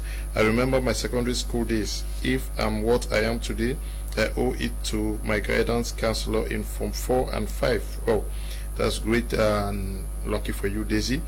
Okay, this one says, Mr. Liu, do you still have this group account in your phone? Message are not read. Sumbela, I just read your message now. I know Tagen Donatien, who is a member of the club, is writing. Tagen, just write. I hope that I'll have time to read it. Okay, let me take this one. Sorry. This one says, good evening, Mr. Liu, I'm really enjoying the program. Larissa is writing from Muyuka. Okay, this one says, please, I need some direction in my life. I don't know. Akung Prudence writing there says she needs direction in her life. Akung Prudence, if you're watching the program, can you just call the numbers under your screen? You're going to be given some directions. Yes, Mr. Buji, to tell our brothers and sisters that if you have a degree, first, second, third degree, HND, and for 5 years you are waiting for government to call you one morning that Mr. This, come and get this job, or Mrs. This, come and get this job, it's better to redesign your mentality and go back to learning other things that are sellable. Of course, if your certificates cannot put food on your table, forget about them. And you are more better than someone who did not go to school, because the knowledge you've already acquired. It's important for you to create something, look at the problem around you, solve it. Why not do something and then help others too? You can innovate, you can start thinking, because the human being is very innovative. But before you can do this, you need to start learning. You need to attend seminars. You need to, in fact, even go somewhere and offer your services. Do internship somewhere. Just the ability to save. Mr. Leo, if somebody just get up one day and come here that maybe he wants to be doing something for you, definitely that person is going to learn. But what we have in our society today is people, everybody is just, I have a PhD, I cannot learn from Mr. Teke, I cannot learn from Mr. Leo, I cannot learn from Miss L. That is a problem. Maybe some of us need to tell our stories. After the university, you see, I did 8 months voluntary service somewhere without pay. I worked in Limbe for 1 year without pay. I would sleep without knowing what to eat the next day. It was not easy. Yes. But you learned. Yes. That is it. Because where we have people who you want to work, as someone is actually rightly angry that they even ask 5 years. Of course, if you ask the 5 years, you ask even 7 years, 8 years now, some of us will give it. But it all started by trying to do something. Mr. Leo, my first job paid me 15,000 a month. So the second one paid me 30,000. Just like that. Once I got the experience, I could say, Mr. Leo, you cannot pay me this amount of money. You have to pay me at least for my 100,000 because of what I know. But how did I get it? I just have to. I walk up to a school because Miss L said she was a teacher. I've been a teacher too for a very long time. So I had to go to school. I need a job. I want to teach in your school. I'm very good in this. As admissions have been, we no longer take applications, but we can give you 2 periods a week so that you can teach for 500 francs per hour. I did it. What happened is it was not the money that I actually benefited at the end of the day. I actually had a touch of reality. I actually felt the pain of working my own money. Okay. Okay. Good evening. Great job, Mr. Leo and Tex Global team. It is not the certificate that is important. It's the value you can add. The value you can add depends on the skills you have. Jobs may be limited, but work is in abundance. The understanding of the difference can be very helpful. God love Jisung writing from Douala, very important. Jobs may be limited, but works is abundance. Of course. The harvest is there now. The laborer is scarce. Yes, the laborers are not there. It's the same. Yes. Qualified workers are scarce. That's my mentor. Yes. Wow. Okay. Prime R being my best program that I follow. Okay. Glad to know. Now, Tagen Donasen says, good evening, Mr. KUM LEONARD. We should go to farm. Our land is blessed with milk and honey. We are ready for harvest. The future generation is blessed. Again, Donasen is writing from Bomenda. Okay, good evening, sir. What a powerful topic. I do enjoy every bit of it. Keep it up, sir. Samuel is writing from Nigeria. Good evening, Mr. Leo. Your program is so interesting, but I have not heard the word skills so far.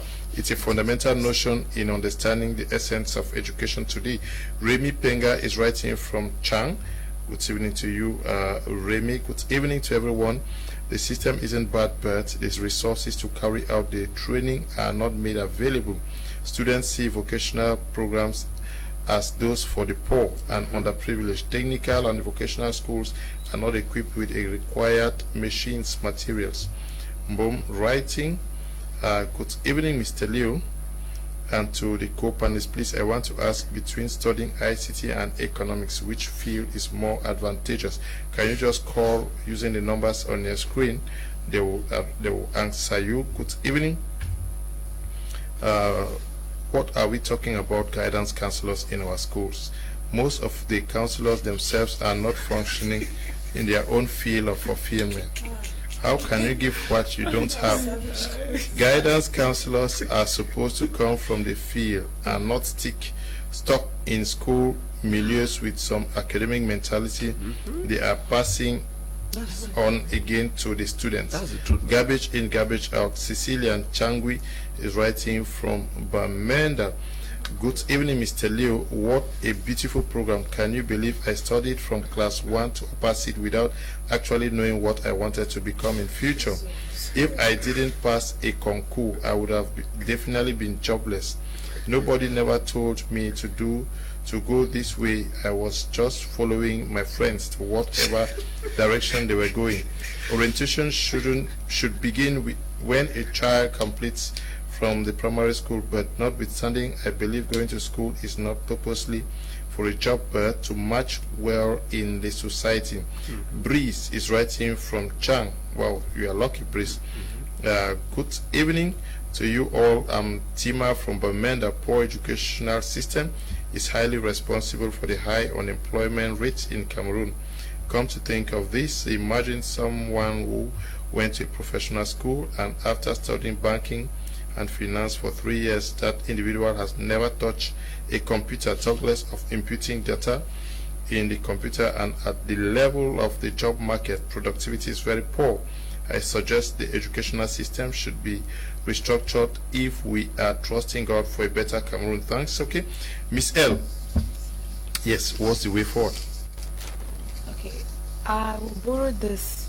I don't know how applicable it is, but someone said something one time as a joke, but I'll bring it up today. He said that we were writing common interest and first school in class 7.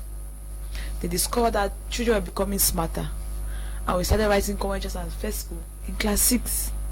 Now that we've become more smarter, why are we still spending those number of years we are spending in school? It was actually just vague, but I think it speaks a lot. But we might not look so much about the number of years, but we might look so much about the practical session of the number of years we are spending. Meaning, while we're spending 7 years, let there be some practical things we'll be doing while spending the 7 years in school. Okay. Yeah. Mr. Leo, good evening. I love your program and the Text Global team. Claude is writing from Moyuka. Good evening. Mr. Leo Rodriguez from Modele. Just to say more grace in the work to the topic. A really educative thanks, greetings to all in the studio. Good evening, Mr. Leo. Thank you guys for an educative program like this one. For me, I don't think all blames should be given on the counselor. At times, students too should be blamed because they are not also ready to talk to the counselors. They should be talked to as well. F4C is writing from Limbe. Hey, Mr. Leo, I'm feeling you guys. Good evening to you guys. Good evening. Great minds. I think we should really help this government. I mean, we should also create and operate schools that teach skills acquisition from primary school. We have an uncountable number of schools that are repeating the same cycle. So how will the change come? Petula be Mafo Designs. So from Mabanda Bonaberry. If I knew you were watching, I would have worn stuff. Yes. So Petula be Mafo Designs is dressing you. Yes, next week I'll dress in Mafo Designs. Mafo Designs is the best in Cameroon.